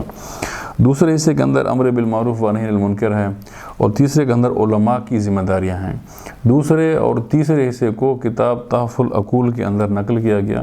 اور وہاں سے پھر علامہ طبرسی نے اسے احتجاج طبرسی کے اندر بیان کیا، علامہ مجلسی نے اسے بحر الانوار میں بیان کیا، اور پھر باقی علماء نے یہاں سے اس حوالے سے اس کو آگے نقل کیا۔ اور جو تیسرا حصہ ہے علماء کی ذمہ داریاں، اس کو امام خمینی نے بھی بیان کیا، اور وہاں سے ولایت فقیہ کو استنباط کیا، یعنی وہ منابع جہاں سے ولایت فقیہ کے نظریے کو امام نے اخذ کیا، ان میں سے ایک نقطہ یہ خطبہ بھی ہے۔ بہرحال یہ اس کا منبع آپ کے سامنے بیان کر دیا تاکہ آپ کو معلوم ہو سکے کہ یہ خطبہ ایک مسلم ہے، ثابت شدہ خطبہ ہے، وہ کہ بہت کم اس پہ توجہ دی جاتی ہے۔ کربلا کی جتنی بھی کتابیں ہیں آپ اردو کے دیکھیں تو اس میں شاید ہی کسی میں اس کا ذکر ہو، اس خطبے کو بیان نہیں کرتا ہے، اور مجالس میں بھی بہت کم اس کو بیان کیا جاتا ہے، اور اگر ظاہر اس کو بیان نہیں کریں گے تو پھر کربلا کا درس ادھورا رہ جائے گا، کربلا کی حقیقت سے آشنا ہی نہیں ہوں گے۔ تو ضروری ہے کہ ہم اس خطبے کو سمجھیں اور اس کی گہرائی تک پہنچیں۔ بہرحال امام اپنا کلام شروع کرتے ہیں اس خطبے کے اندر، اور میں نے بتایا کہ 3 اس کے حصے تھے، اور امام نے جب کلام شروع کیا تو یہ سامنے سارے خواص تھے، یہ عام عوام نہیں تھے، اور سارے بلائے ہوئے تھے جن کو امام نے خود دعوت دی کہ آپ آئیں، جس کے اندر صحابی، تابعی، حافظ، علماء، فقہا، مفتی، یہ تمام لوگ موجود تھے، ان کو امام نے بٹھایا اور اپنا خطاب شروع کیا۔ امام نے خطاب شروع کرنے سے پہلے یہ کہا کہ اگر میری بات درست ہو تو اس کی تائید کرنا، اور اگر میری بات غلط ہو تو بے شک اس کی تردید کر دینا، یہ یعنی امام کا اسلوب۔ اور یہاں سے یہ بھی پتہ چلتا ہے کہ مکتب امامت کس چیز کا نام ہے، یعنی یہ کہ اپنی بات دلیل کے ساتھ کی جائے، یہ نہ کہ چونکہ میں کر رہا ہوں تو بس یہ ٹھیک ہے اور اب مان لیں، ایسا نہیں ہے، بلکہ امام فرما رہے ہیں کہ میں بیان کر رہا ہوں، اگر تو تمہیں ٹھیک لگے تو اس کی تائید کر دے جانا، غلط لگے تو تردید کر دینا۔ اور ظاہر ہے کہ امام کی کوئی بھی بات غلط نہیں تھی تو کسی نے بھی اس میں تردید نہیں کی، اور ہر جملے کے بعد امام یہ پوچھتے تھے کہ بتاؤ یہ ٹھیک ہے یا غلط ہے، تو سب اس کی تائید ہی کرتے تھے۔ اور حالانکہ یہ جو سامنے بیٹھے ہوئے افراد تھے یہ امام کے ہم مکتب یا ہم مسلک نہیں تھے، عام عوام میں سے تھے اور خواص کی حیثیت رکھتے تھے، لیکن امام حسین کی حیثیت بمعنی نواسہ رسول، فرزند رسول قبول کرتے تھے، اس وجہ سے امام ان کو خطاب کر رہے ہیں۔ اور امام نے ایک بات کو بار بار ریپیٹ کیا، شروع میں بھی، خطبے کے شروع میں بھی انہیں یہ نصیحت کی، خطبے کے آخر میں بھی نصیحت کی کہ میں جو بھی خطبہ بیان کر رہا ہوں آپ اس کو ذہن نشین کر لیں اور نوٹ کر لیں، لکھ لیں، اور پھر اپنے علاقے میں جا کر جتنے معتبر افراد ہیں ان کے سامنے میرا یہ خطبہ بیان کریں۔ تو ہم امام حسین کی سیرت دیکھیں تو اس کے اندر صرف ایک خطبہ ہی ہم ایسا دیکھتے ہیں جس کے اندر امام نے اس قدر اہتمام کیا، یعنی خود لوگوں کو بلایا اور خود خطبہ نوٹ کرایا اور کہا کہ اگر ٹھیک کہوں تو تائید کرنا، غلط بات کہوں تو تردید کرنا، پھر یہ کہا کہ اس کلام کو جا کر آگے پہنچانا۔ تو اس کا مطلب یہ ہے کہ ایک خاص اہتمام ہے، اور یہ اہتمام ہم کسی اور خطبے میں یا امام کی کسی اور کلام میں پوری زندگی میں ہم نہیں دیکھتے۔ تو یہ ایک امتیازی خطبہ ہے، تو اس کو سمجھنے کی ضرورت ہے اور اس پہ خاص توجہ کی ضرورت ہے۔ تو امام نے سب سے پہلے مرحلے میں فضائل بیان کیے، فضائل امیر المومنین۔ اچھا، ان فضائل کو بیان کرنے کی کیا ضرورت پڑی؟ وہ اسی لیے ضرورت پڑی چونکہ امام علی کے اوپر ہر خطبے کے اندر لعن ہوتی تھی، اور جو بھی اہل حکومت ہیں وہ اعلان کرتے تھے، ان کے نمائندے اعلان کرتے تھے اور باقی تمام لوگ سنتے تھے اور سن کے ریئیکٹ نہیں کرتے تھے. یا ریئیکٹ کیا جناب حجر نے تو انہیں کس دردناک طریقے سے قتل کر دیا گیا. اس کے علاوہ سب سکوت کی حالت میں تھے اور امام علی کی شخصیت کو مجروح کیا جا رہا تھا. جو آیات قرآن مجید نے کسی اور کی مذمت میں نازل کی ہیں وہ سارے آیات وہ امام علی کے اوپر فٹ کر دیتے تھے، اور امام علی کے فضائل میں جو آیات ہیں وہ کسی اور کے اوپر فٹ کر دیتے تھے. اس طریقے سے امام علی کی شخصیت کو مجروح کیا جا رہا تھا. وہاں ضروری تھا کہ لوگوں کے سامنے امام علی کی حقیقت، امام علی کی فضیلت بیان کر دی جائے. اور امام علی کے فضائل بھی، اس کو بھی آپ تحریک امامت کا ہی ایک مرحلہ سمجھیں، کیونکہ امام علی پہلے امام ہیں. تو جو بھی شخص تحریک امامت سے منسلک ہوگا، امامت کی بنیاد پر کچھ جد و جہد کرے گا، تو اس کے لیے لازم ہے کہ وہ سب سے پہلے تو امام علی کی اہمیت، ان کی فضیلت سے آگاہ ہو، اور امام علی کے حوالے سے اگر کوئی شبہات اس کے ذہن میں ڈالے گئے ہیں تو سب سے پہلے وہ دور ہوں. وہ کہ امام حسین تیسرے امام ہیں، لیکن اگر کسی شخص کے نزدیک پہلے امام کی امامت ہی مسلم نہ ہو تو وہ پھر کیسے امام حسین کو بمعنی امام جین کرے گا، کیسے امام حسین کی تحریک میں شامل ہوگا؟ تو لازم ہے کہ وہ ایک سلسلہ امامت جہاں سے شروع ہوتا ہے وہ پہلی سیڑھی سے ہی اس کو بات سمجھا دی جائے. اور بنی امیہ کی طرف سے حملہ اس پہلی سیڑھی کے اوپر ہی تھا اور وہیں لوگوں کو کنفیوز کیا جا رہا تھا. تو امام حسین لازم سمجھا کہ سب سے پہلے اس پہلی جو کڑی ہے اس کو واضح کیا جائے اور جو شبہات ہیں اس کو دور کیا جائے. اور اس کے لیے امام نے امام علی کے فضائل بیان کرنا شروع کیا. بہت زیادہ فضائل پڑھے، میں وہ سارے فضائل یہاں نہیں بیان کروں گا. یہ خطبہ موجود ہے تاریخ کتابوں میں، اردو ترجمہ بھی ہو چکا ہے، آپ اس کو پڑھ لیجئے گا. چند ذکر میں صرف کروں گا جو باتیں امام نے کی، پھر ہم آگے بڑھیں گے. مثلا اس کے اندر امام نے ایک مواخات کا ذکر کیا. مواخات یعنی رسول خدا نے جب مہاجرین اور انصار میں سے مختلف کو ایک دوسرے کا بھائی بنایا تو وہاں رسول خدا نے اپنا بھائی امیر المومنین کو بنایا. یہ خود بہت بڑا اعزاز تھا امیر المومنین کے لیے کہ کسی اور کو رسول نے اپنا بھائی نہیں بنایا بلکہ امام کو بھائی بنایا اور کہا کہ دنیا میں بھی تم میرے بھائی ہو، آخرت میں بھی میرے بھائی ہو. یہ جملہ کہنے کے بعد امام حسین نے پوچھا کیا بنایا تھا یا نہیں بنایا تھا؟ تو سب نے گواہی دی کہ بلا یا رسول اللہ، ہم نے بنایا تھا. چونکہ وہاں جو لوگ موجود تھے ان میں سے اکثر نے خود یہ سارے چیزیں دیکھی تھیں جو امام نے آگے بیان کی. چونکہ 200 تو صحابی تھے، ان میں سے اکثر نے آنکھوں سے دیکھا تھا، سنا تھا، اور جو صحابی نہیں تھے انہوں نے یہ گواہی دی کہ ہاں ہم نے معتبر صحابہ سے جو دنیا سے چلے گئے ان سے یہ سنا تھا اور اس بات کو ہم قبول کرتے ہیں، اس کی تائید کرتے ہیں. پھر ہم نے یہ فرمایا کہ کیا تمہیں معلوم ہے جب مسجد نبی بنی تو اس کے آس پاس 10 گھر بنے اور ان 10 گھروں کے دروازے مسجد نبی کے اندر کھلتے تھے، لیکن رسول خدا نے بعد میں 9 دروازے بند کر دیے، صرف ایک دروازہ کھلا رہا اور وہ امام علی کا دروازہ تھا. اور جب لوگوں نے اگر شکایت کی کہ ہمارے دروازے کیوں بند کر دیے ہیں کہ ہم وہاں سے مسجد نبی میں داخل نہ ہوں اور صرف مین گیٹ سے آئیں جبکہ علی کا دروازہ آپ نے کھلا چھوڑ دیا، تو رسول خدا نے جواب دیا کہ یہ کام میں نے نہیں کیا بلکہ یہ خدا نے کیا ہے. خدا نے کہا کہ ان سب کے دروازے بند کر دو اور علی کا دروازہ کھلا رہنے دو. تو کیا ایسا ہوا تھا یا نہیں ہوا تھا؟ تو سب نے گواہی دی کہ یقیناً ایسا ہوا تھا. پھر امام نے فرمایا کہ کیا ایسا نہیں تھا کہ غزوہ تبوک کے موقع پر رسول خدا نے امام علی سے یہ کہا کہ تمہیں مجھ سے وہی نسبت ہے جو ہارون کو موسیٰ سے نسبت ہے، مگر یہ کہ میرے بعد کوئی نبی نہیں ہوگا. یہاں انڈائریکٹ اعلان امامت و ولایت ہے. اب وہ ہماری جو کہ بحث نہیں ہے تو ہم وہ نقطہ یہاں سے اخذ نہیں کرتے اور آگے بڑھتے ہیں. سب نے گواہی دی کہ یقین ایسا ہی ہے. پھر امام نے فرمایا کہ کیا تم نے نہیں دیکھا کہ مقام مباہلہ کے اندر امام علی ہی تھے جو رسول خدا کے ساتھ تھے اور امام علی تھے جو نفس رسول تھے. چونکہ قرآن نے یہ کہا کہ تم انہیں کہو کہ وہ اپنے نفسوں کو بلائیں، ہم اپنے نفسوں کو بلاتے ہیں. تم اپنے عورتوں کو بلاؤ، ہم اپنے عورتوں کو بلاتے ہیں. تم اپنے بیٹوں کو بلاؤ، ہم اپنے بیٹوں کو بلاتے ہیں. اور نفسوں کے اندر صرف امام علی کو لے کر گئے رسول خدا. تو یعنی بنص قرآن امام علی نفس رسول ہیں. کہا کہ ایسے تھا یا نہیں تھا؟ سب نے گواہی دی کہ یقیناً ایسے تھا. امام نے فرمایا کہ تم نے نہیں دیکھا کہ مقام خم غدیر پر رسول خدا نے فرمایا کہ من کنت مولا ہو فہذا علی مولا. سب نے گواہی دی کہ یقیناً ہم نے سنا تھا، ایسے ہی کہا گیا. پھر امام نے کہا کہ کیا تم نے نہیں دیکھا کہ مقام جنگ خیبر کے اندر رسول خدا نے کہا کہ میں کل پرچم اس کو دوں گا کہ جو خدا سے محبت کرتا ہوگا، خدا اس سے محبت کرتا ہوگا، اور وہ جب جنگ میں جائے گا تو فرار نہیں کرے گا اور ٹک کے وہاں جنگ کرے گا اور فتح حاصل کرے گا. تو سب کے دلوں میں خواہش پیدا ہوئی کہ پرچم ہمیں دیا جائے، اور پھر اگلے دن وہ پرچم رسول خدا نے امام علی کو عطا کیا. کہ ایسا نہیں تھا؟ سب نے کہا یقیناً ایسا تھا. پھر امام نے فرمایا کہ کیا ایسا نہیں تھا کہ سورہ توبہ جس سے کہ اصلی نام سورہ برات ہے اس کی تبلیغ کے لیے پہلے کسی اور کو بھیجا گیا اور بعد میں انہوں نے واپس بلا کر امام علی کو ذمہ داری دی کہ تم اس کی تبلیغ کرو کیونکہ تم ہی اس کی تبلیغ کر سکتے ہو. کیا ایسا نہیں تھا؟ سب نے گواہی دی کہ یقیناً یہی تھا. پھر امام نے کہا کہ کیا رسول خدا نے آخری وقت یہ وصیت نہیں کی تھی کہ میں تمہارے اندر 2 گراں قدر چیزیں قرآن اور اہل بیت کو چھوڑے جا رہا ہوں اور تم ان سے ہرگز جدا نہ ہونا اور یہ خود ایک دوسرے سے جدا نہیں ہوں گے اور ان سے تمسک رکھنا.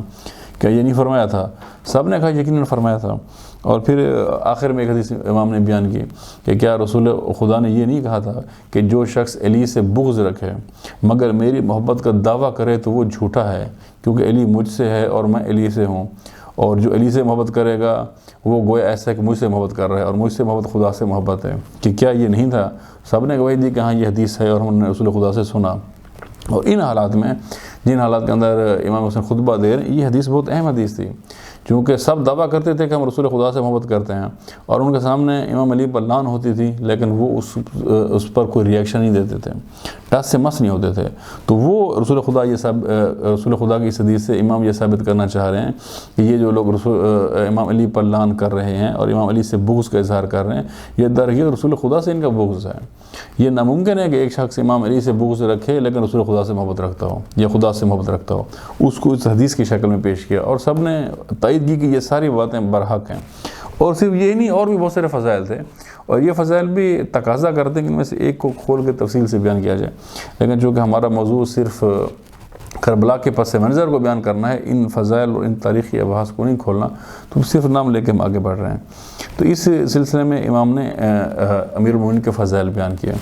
اگلے مرحلے میں امر بالمعروف و نہی عن المنکر کی اہمیت, اس کی فضیلت, اس کے طریقہ کار پر بات کی. اور ہم پہلے پیش کر چکے کہ امام حسین کی جد و جہد کا جو میکنزم تھا وہ امر بالمعروف ہی تھا, تو یہاں امام نے اس کو بیان کیا. اپنے تیسرے مرحلے کے اندر, اور جو سب سے اہم مرحلہ تھا, جس کا ڈائریکٹ ربط کربلا کے حالات سے اور یا جو پیچھے ہونے والے حالات و واقعات سے ان سے تھا, وہ علماء سے متعلق تھا. اور سامنے آنے والے لوگ سارے علماء ہی تھے, چاہے وہ صحابی ہوں یا تابعی ہوں یا حفاظ ہوں یا دیگر سردار ہوں, لیکن سب کے سب عالم بھی تھے, عالم دین تھے. تو اس لیے علماء سے خطاب تھا. اور صرف یہ اس دور کے علماء سے نہیں ہے امام کا خطاب, کیونکہ امام جو کلام کرتے ہیں وہ اصول کی حیثیت رکھتا ہے. اس دور کے علماء سے بھی ہے, آج دور کے علماء سے بھی ہے, اور ہر دور کے علماء سے امام کا یہ خطاب ہے. اس میں بہت زیادہ تفصیل ہے اور ہم اس کے صرف چند نکات بیان کر کے اپنا نقطہ اخذ کر کے آج کی نشست کو اختتام کی طرف لے جائیں گے. اس کے اندر امام حسین یہ فرماتے ہیں کہ اللہ تعالیٰ نے جو یہود کے علماء پر قرآن مجید کے اندر لعنت کی ہے, اس کی وجہ یہ نہیں تھی کہ وہ یہودی تھے, یہودی ہونے کی وجہ سے لعن ہوا ہے, اور اگر کوئی یہودی نہیں ہوگا تو اس پر لعن نہیں ہوگی, یہ نہیں. بلکہ وہ فرماتے ہیں کہ وہ دیکھ رہے تھے کہ حق کو باطل کیا جا رہا ہے, باطل کو حق بنایا جا رہا ہے, ناحق طریقے سے روزی کمائی جا رہی ہے, دین کے اندر تحریف پیدا کی جا رہی ہے. یہ سارا کچھ وہ دیکھ رہے تھے,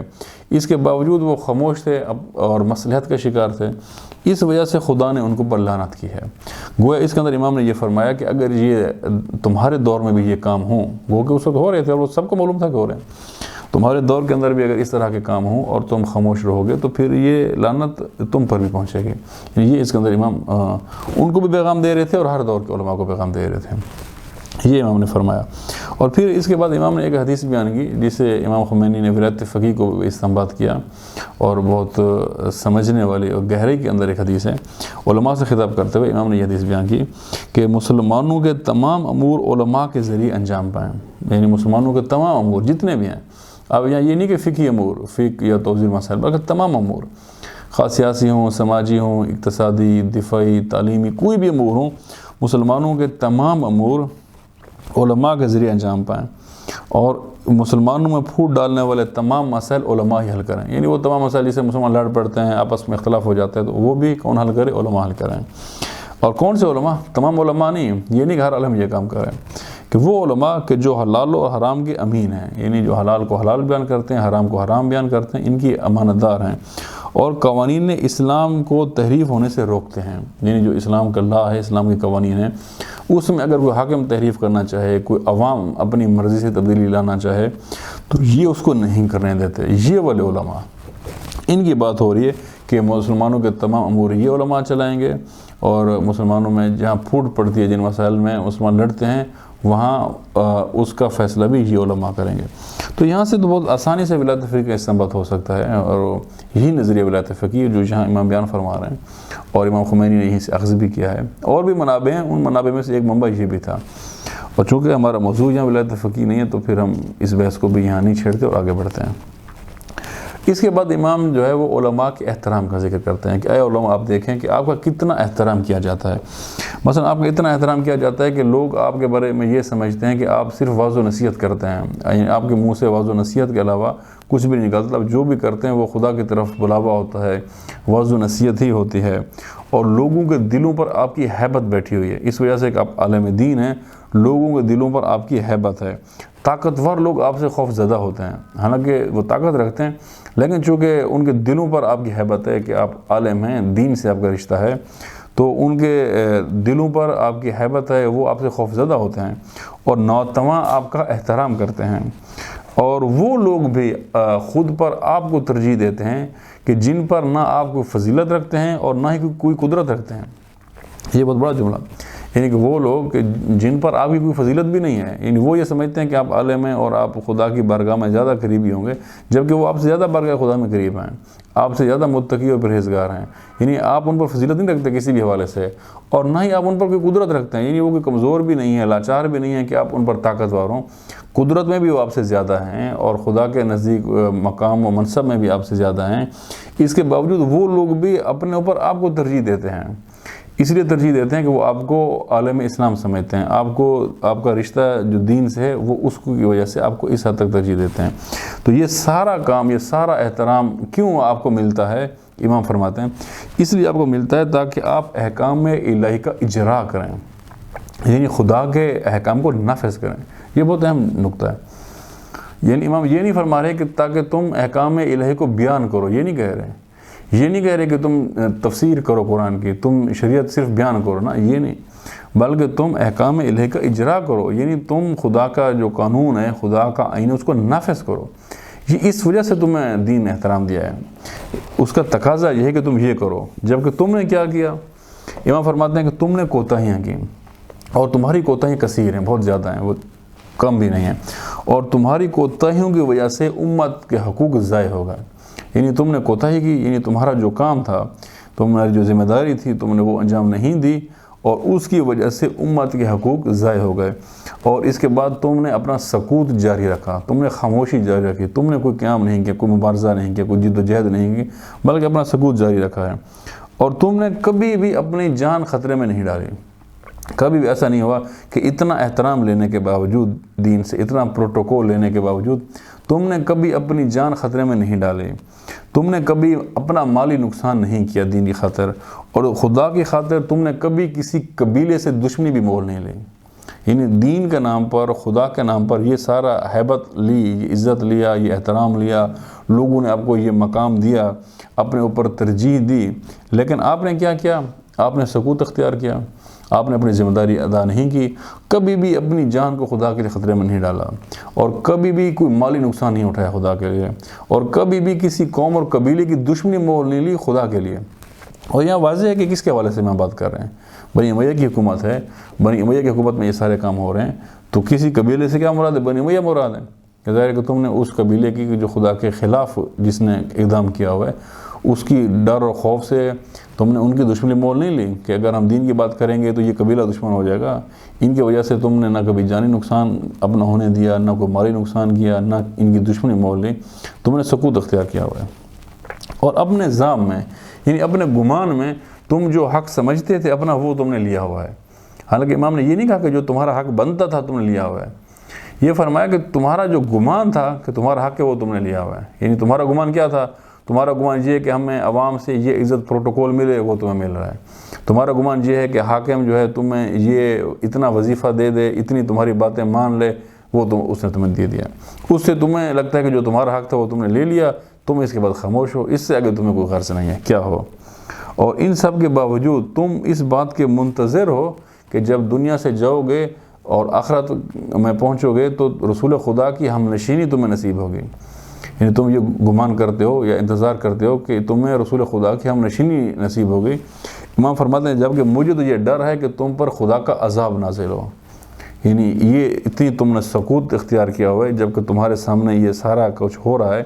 اور امیدیں تمہاری کیا ہیں کہ رسول خدا کی ہم نشینی نصیب ہوگی. جبکہ مجھے یہ ڈر ہے کہ تمہیں ہم نشینی تو بہت بڑی بات ہے, تم پر خدا کا عذاب نازل ہو جو تم نے اس امت کے ساتھ انجام دیا ہے. پھر امام فرماتے ہیں کہ اگر تمہارے آبا کی کوئی سنت توڑ دی جائے، تمہارے باپ دادا کی سنت توڑ دی جائے تو تم چیخ اٹھتے ہو، جبکہ سنت رسول کو پامال کیا جاتا ہے، عہد خدا توڑا جاتا ہے، تم ٹس سے مس نہیں ہوتے۔ اور یہ ہر دور کے لیے یہ بات ہے کہ یعنی سنت آبا یعنی جو رسم و رواج ایک رائج ہے جو آپ کے باپ دادا نے بنایا ہے، اگر اس کو توڑا جائے تو تم چیختے ہو۔ بس آج کے دور میں بھی ہم دیکھ لیں کہ کسی کی بالفرض شادی ہو، شادی کے موقع پر جو والدین سے آبا و اجداد کی رسم و رواج ہیں، کوئی بندہ اس کو چینج کرنا چاہے، اس کی پابندی نہ کرے، آپ دیکھیں کیسے لوگ چیخیں گے چلائیں گے کہ یہ رسم ہے ہمارے باپ دادا سے آ رہی، اس کو توڑ دیا گیا ہے، اس پہ کتنی حساسیت ہے۔ لیکن اگر سنت رسول پہ عمل نہ کیا جائے، خدا کے عہد کو توڑ دیا جائے، خدا کی بات نہ مانی جائے، اس پہ کوئی حساسیت نہیں ہوگی، کوئی ٹس سے مس نہیں ہوگا۔ یہ حالات اس زمانے میں تھے، جس کو امام حسن یہ بیان فرما رہے ہیں کہ تم تو علماء ہو، تمہارا احترام یہ تھا کہ تم دین نافذ کرو گے، دین کا اجرا کرو گے، سنت کا دفاع کرو گے، جبکہ تم نے سنت آبا پر تو ریئیکشن دیتے ہو۔ باپ دادا کی سنت اگر توڑ جائے تو تم بہت چیختے ہو، لیکن رسول خدا کی سنت اگر توڑ دی جائے، اگر عہد خدا توڑ دی جائے، تم ٹس سے مس نہیں ہوتے۔ کون سی سنت مراد ہے؟ اب یہ بہت ساری سنتیں ہو سکتی ہیں، لیکن خود امام کے اپنے ہی ایک اور کلام کے مطابق ان سنتوں میں سے ایک بہت بڑی سنت غدیر ہے۔ مثلا اس امت نے سب سے پہلے جس سنت کو پامال کیا وہ سنت غدیر ہے، جس کے اندر رسول خدا نے اعلان کیا کہ من کنت مولا ہو فحاذ علی مولا۔ اس حدیث کو سب سے پہلے پامال کر دیا گیا، پہلی سنت جس کو قتل کر دیا گیا، جس کے اوپر عمل نہیں کیا گیا اور آج تک جس کو متروک کر دیا گیا، وہ یہ سنت غدیر ہے۔ اور پھر اسی کے نتیجے میں پھر باقی سنتیں ان سب کو پامال کیا گیا اور آبا کی رسموں کو زندہ کیا گیا۔ تو امام یہ فرماتے ہیں کہ جب سنتوں کو توڑا جاتا ہے، عہد خدا کو توڑا جاتا ہے، تم ٹس سے مس نہیں ہوتے، تم کیسے عالم ہو؟ جبکہ سنت آبا توڑی جائے تم چیخ اٹھتے ہو۔ پھر امام فرماتے ہیں مجھے پتہ ہے اس کی وجہ کیا ہے، میں اس کی وجہ بھی جانتا ہوں کہ جو تم سنت رسول پہ ٹس سے مس نہیں ہوتے ہو، سکوت اختیار کیا ہو، اس کی وجہ بھی جانتا ہوں کیا ہے۔ اس کی وجہ یہ ہے کہ تمہیں موت کا خوف ہے، تمہیں پتہ ہے کہ اگر ہم آواز اٹھائیں گے تو ہم قتل کر دیے جائیں گے، تمہیں موت کا خوف ہے، تم اس وجہ سے آواز نہیں اٹھاتے۔ تمہیں جیلوں کا خوف ہے کہ تم جیل چلے جاؤ گے، اسیر ہو جاؤ گے، زندانوں میں چلے جاؤ گے، یہ جیل اور زندان کا خوف ہے جو تمہیں بولنے نہیں دیتا۔ اور دوسرے میں فرماتے ہیں کہ تمہیں یہ خوف ہے کہ تمہارا وظیفہ بند ہو جائے گا، یہ جو تمہیں منتھلی ملتی ہے حکومت کی طرف سے، یہ منتھلیاں تمہاری بند ہو جائیں گی، اور اس کی وجہ سے تم نے اپنی زبانوں کو تالے لگائے ہوئے ہیں۔ یعنی بہت حالات کو بھی بیان کیا، اس کا تجزیہ بھی بیان کیا، اور لوگوں کے سامنے دو ٹوک موقف بھی دیا، اور ساتھ پوچھتے بھی تھے کہ اگر غلط کہہ رہا ہوں تو بتاؤ کہ غلط کہہ رہا ہوں۔ اس پر کسی نے بھی نہیں کہا کہ غلط کہہ رہے ہیں، سب نے تائید کی کہ بات ٹھیک کر رہے ہیں۔ پھر امام یہ فرماتے ہیں کہ اب دیکھو کہ کیا تمہاری سکوت کا کیا انجام ہوا، کہ اندھے، گونگے، لولے، لنگڑے، اپاہج لاوارث پڑے ہوئے ہیں، یعنی ان کو کوئی پرسان حال نہیں ہے، جبکہ تم نے خوشامد اور چاپلوسی کے ذریعے امان حاصل کی ہوئی ہے۔ یعنی لولے، لنگڑے، اپاہج، لاوارث، مظلوم، یتیم، بیوہ، مسکین، ان کا کیا حشر ہے کہ ان کا کوئی پرسان حال نہیں ہے، وہ لاوارث ہیں، کوئی ان کی دیکھ بھال کرنے والا نہیں ہے، وہ بھوک اور پیاس کا شکار ہیں، لیکن تم نے اس کے حقوق کی بات کرنے کے بجائے تم نے خوشامد کا راستہ اختیار کیا، حکام کی چاپلوسی کا راستہ اختیار کیا، اور اس کے ذریعے تم نے اپنے آپ کو تو امان میں رکھا ہوا ہے، چاپلوسی خوشامد کر کے تم امان میں ہو، لیکن یہ محتاج، یہ بیوہ عورتیں، یہ مسکین، یہ بچے، یہ لولے، لنگڑے، یہ کیا ہیں؟ یہ لاوارث ہو گئے ہیں، جبکہ تم نے چاپلوسی کی ہے اور چاپلوسی خود سے امان میں رکھا ہوا ہے، جبکہ خدا نے تمہیں منع کیا تھا کہ خوشامد نہیں کرنی حکام کی، چاپلوسی نہیں کرنی، لیکن تم عالم دین ہوتے ہوئے تم نے یہ کام کیا۔ اور پھر اس کے بعد امام فرماتے ہیں کہ تمہاری اصل وجہ کیا ہے، ان سارے مسائل کی کیا وجہ ہے کہ تم موت سے ڈرتے ہو اور فانی دنیا سے محبت تم لگا بیٹھے ہو، یہ دنیا جو فانی ہے، جس نے فنا ہو جانا ہے، تم اس کی محبت میں گرفتار ہو گئے ہو، اور جب اس کی محبت میں گرفتار ہو گئے ہو تو پھر موت سے ڈرتے ہو، اور موت سے ڈرتے ہو تو پھر یہ سارے کام تم نے کیے ہیں۔ اور اگر تم نے جو ہے نہ اپنے اندر تبدیلی لائی اور یہ کام ایسا رہا اور جیسے تم نے کیا، تو اس کا کیا رزلٹ ہوگا کہ ظالموں کا اقتدار مزید بڑھے گا، تمہاری ان کاموں کی وجہ سے وہ اقتدار قائم ہوا ہے، اب وہ ظالموں کا اقتدار مزید مستحکم ہوگا، اور عوام غلاموں کی طرح بے بس ہو جائیں گے، یعنی پہلے بھی اور آئندہ بھی، یعنی تمہاری ان کاموں کی وجہ سے اقتدار قائم ہوتا ہے ظالموں کا، عوام غلاموں کی طرح بے بس ہیں، اور اگر تم کام نہیں کرو گے تو یہ کام مزید آگے بڑھے گا۔ اور اس کے بعد امام خدا سے کلام کرتے ہیں، یعنی علماء کو یہ کہہ کے پھر خدا سے کلام کرتے ہیں، اور امام خدا سے یہ فرماتے ہیں کہ خدا تو جانتا ہے کہ ہماری جد و جہد اقتدار کی رسا کشی کے لیے نہیں ہے، یعنی وہی نقطہ جو ہم نے پہلے ہی بیان کر دیا تھا کہ ایک فلسفہ یہ بھی کربلا کا کرتے ہیں کہ اقتدار کی رسا کشی کی جنگ تھی۔ امام فرماتے ہیں خدا تو جانتا ہے، بے شک یہ لوگ نہ جانتے ہوں، لوگ ہم پہ تہمتیں لگائیں، پروپیگنڈے لگائیں، لیکن تو جانتا ہے کہ ہماری جد و جہد اقتدار کی رسا کشی نہیں ہے، اقتدار کے لیے ہم نہیں جنگ لڑ رہے اور نہ ہم مال دنیا کی محبت کے لیے کوئی کام کر رہے ہیں، تو پھر ہم کیوں جد و جہد کر رہے ہیں؟ بلکہ ہم تو اس لیے جد و جہد کر رہے ہیں، پھر آگے 4 نقطے میں بیان فرماتے ہیں، ہم اس لیے جد و جہد کر رہے ہیں کہ تیرے دین کی نشانیوں کو اشکار کریں۔ تیرے دین کی نشانیاں یعنی تیرے دین کی جو علامات ہیں، جو نشانیاں ہیں، وہ مخفی انہیں اشکار کریں۔ مثلا امامت ایک دین کی نشانی ہے، سب سے بڑی نشانی ہے، جس سے پورا دین قائم ہوگا، اس کو مخفی کر دیا گیا، اس کو اشکار کریں۔ غدیر کا پیغام مٹا دیا گیا، ہم اس کو اشکار کریں، اور دین کے اندر جو تحریفات ہیں اس کو روکیں۔ یعنی اس کے اندر پہلا نقطہ امام کیا فرماتے ہیں کہ دین کی نشانیوں کو اشکار کریں۔ دوسرا، تیری مملکت میں اصلاح کریں، اور یہ وہی اصلاح جس کو ہم نے بیان کیا کہ امام کی تحریک کا بنیادی ہدف و فلسفہ تھا۔ یہ جتنا بگاڑ آ چکا ہے، لوگ منحرف ہو چکے ہیں، اور جتنی تبدیلیاں آ چکی ہیں، ان سب کے اندر امت کو کی اصلاح کریں۔ اور یہ کہ تیرے مظلوموں کو امان حاصل ہو، یعنی آج مظلوم ہیں، بے بس ہیں، عام لوگ، ان کو قتل کیا جاتا ہے، بے گناہ مارا جاتا ہے، ان کو امان حاصل ہو، اور تیرے قوانین پر عمل ہو، یعنی تیرا دین نافذ ہو، تیرا دین مظلوم نہ ہو، تیرا دین جو ہے وہ صرف قرآن اور حدیث کی شکل میں صرف الماریوں کے اندر نہ محدود ہو، بلکہ نافذ العمل ہو۔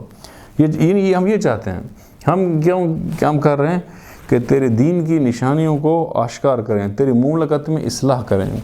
تیرے مظلوموں کو امان حاصل ہو، اور تیری قوانین پر عمل پیرا ہو۔ اور پھر اس کے بعد امام فرماتے ہیں کہ اگر تم نے ہماری مدد نہ کی، یعنی یہ بڑا ایک واضح اعلان ہے امام کا کہ یہ ہمارا پیغام ہے، تم نے پہلے یہ کیا ہے، اور اب اگر تم نے آئندہ بھی ہماری مدد نہ کی تو ہم تو ہمارے لیے خدا کافی ہے، ہم اسی پہ بھروسہ کریں گے۔ یعنی ہمیں کوئی فرق نہیں پڑتا کہ تم مدد کرو نہ کرو، ہم تو خدا پہ تقیہ کیے ہوئے ہیں، اور خدا ہمارے لیے کافی ہے۔ لیکن ہوگا کیا کہ ظالم تم پر چھا جائیں گے، یعنی بالکل ہر طرف ظلمت ہوگی، ظالم تم پر چھا جائیں گے، اور نور نبوت کو مٹانے میں زیادہ فعال ہو جائیں گے۔ نور نبوت یعنی دین، اس کو مٹانے کے لیے زیادہ فعال ہو جائیں گے۔ یعنی پہلے بھی یہ ہے کام، لیکن مخفی ہے، اب کھل کے ہوگا اور زیادہ ہوگا کہ وہ نور نبوت کو، یہ دین کو مٹا دیں۔ اگر تم نے ہماری مدد نہ کی تو یہ ہوگا۔ یہاں امام کا خطبہ مکمل ہوتا ہے، اور امام پھر تاکید کرتے ہیں کہ جاؤ اور یہ پیغام سب کو پہنچا دو۔ بس ہمارا وقت کافی ہو چکا ہے، اور ورنہ کافی ضرورت تھی اس کی تشریح کی۔ اگر ہم اس کو کنکلوڈ کریں آخر میں، تو اب یہ دیکھیں کہ یہ خطبہ مینا ہے امام کا، یعنی اس کا مکان مینا ہے، اور زمانہ حج کا زمانہ ہے، یعنی حج ہو رہا ہے، اور حج جو کہ جب انسان حج کی طرف جاتا ہے تو وہ دنیا کو چھوڑ کر خدا کو لبیک کہنے کی نیت سے جاتا ہے، خدا کو لبیک کہتا ہے، اور طاغوتوں کو انکار کرتا ہے، اور مشرکین سے برات کا اظہار کرتا ہے، شیطان کو کنکر مارتا ہے، اور سرزمین مقدس مینا میں بیٹھ کر امام ان کو یاد دلاتے ہیں کہ تم نے کیا کیا ہے اور تمہارا کیا فریضہ بنتا ہے۔ اس میں امام وجہ بھی بیان کرتے ہیں کہ یہ جو حکومت قائم ہوئی، یہ کیسے قائم ہوئی ہے، اس کے اسباب کیا ہیں، اس کے اندر امام بیان کر دیتے ہیں۔ مستقبل میں کیا خطرہ ہے، امام اس میں بیان کر دیتے ہیں۔ اہل بیت کس قدر مظلوم ہیں، اس خطبے سے واضح ہو جاتا ہے، اور امام کا اپنا لائحہ عمل کیا ہے، امام کیا کریں گے وہ بھی اس کے اندر واضح ہو جاتا ہے۔ علماء کی کیا ذمہ داریاں بنتی ہیں، انہوں نے کیا کیا کوتاہیاں کی ہیں، اور وہ کوتاہیاں کیوں کی ہیں، اور ان کوتاہیوں کو کیا رزلٹ نکلا ہے، امام اس کے اندر بیان کر دیتے ہیں۔ اور آخر میں ہم یہ بھی کہتے ہیں کہ اس خطبے کی تشہیر کرو، اس کو پھیلاؤ۔ لیکن شیعوں نے آج تک اس خطبے کو ہم نے نہ بیان کیا ہے، نہ اس کو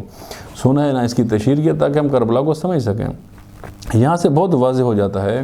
کہ امام حسین ایک پوری پلاننگ کے تحت اپنا کام کو آگے بڑھا رہے تھے، یعنی گوش و کنار سے علماء، فقہاء، حفاظ، صحابی، تابعی، مفتیان ان کو بلاتے ہیں، ان کے سامنے امام علی کے فضائل پڑھتے ہیں، انہیں امر بالمعروف یاد دلاتے ہیں، اور انہیں بتاتے ہیں کہ تمہاری یہ ذمہ داریاں بنتی تھیں تم نے نہیں کی، اور تمہارے نہ ہونے سے یہ ہو گیا ہے۔ یعنی گویا ایک طرح کا اعلان تھا کہ ہم ایک بڑا اقدام کرنے والے ہیں، اور اس کے لیے نصرت ان سے طلب کر رہے ہیں، اور اسی وجوہات بھی بیان کر رہے ہیں، اور یہ بھی بتا رہے ہیں کہ ہم یہ چاہتے ہیں اس کے ذریعے، اور اگر تم ہمارا ساتھ نہیں دو گے، ہم تو خدا پہ بھروسہ کرتے ہیں، ہمیں تو مسئلہ نہیں ہے، لیکن پھر ظالم آ جائیں گے مزید، اور پھر نور نبوت کو مٹانے کی پوری کوشش کریں گے۔ اور یہ رزلٹ پھر ہم کربلا کے اندر دیکھتے ہیں کہ لوگوں نے جو کہ امام کا ساتھ نہیں دیا، تو پھر ایک ایسا شخص حاکم بن جاتا ہے کہ جو کہتے ہیں کہ نہ کوئی وحی تھی، نہ شریعت تھی، نہ رسول پر کوئی پیغام آیا ہے، نہ قرآن ہے، نہ دین ہے، تو یہ وہی نور نبوت کو مٹانے کی کوشش تھی۔ اس پر امام حسین تو خدا پہ بھروسہ کرتے ہوئے نکل پڑتے ہیں اور اپنا قیام شروع کر دیتے ہیں، لیکن جو علماء جن کو امام ذمہ داریاں یاد دلا رہے تھے یہ امام کا ساتھ نہیں دیتے۔ لہٰذا ہم کربلا کا پس منظر دیکھ رہے تھے، اور اس پس منظر میں جو امام کے اقدامات ہیں ان کو دیکھ رہے تھے، تو اس کے اندر ایک بہت بڑا کردار یہ خطبہ مینا ہے، جو کہ معاویہ کی وفات سے 2 سال قبل کا ہے۔ یعنی اس کے اندر مکمل طور پر واضح ہوتا ہے کہ امام آنے والے زمانے کے لیے ایک پلاننگ کر رہے ہیں، حکمت عملی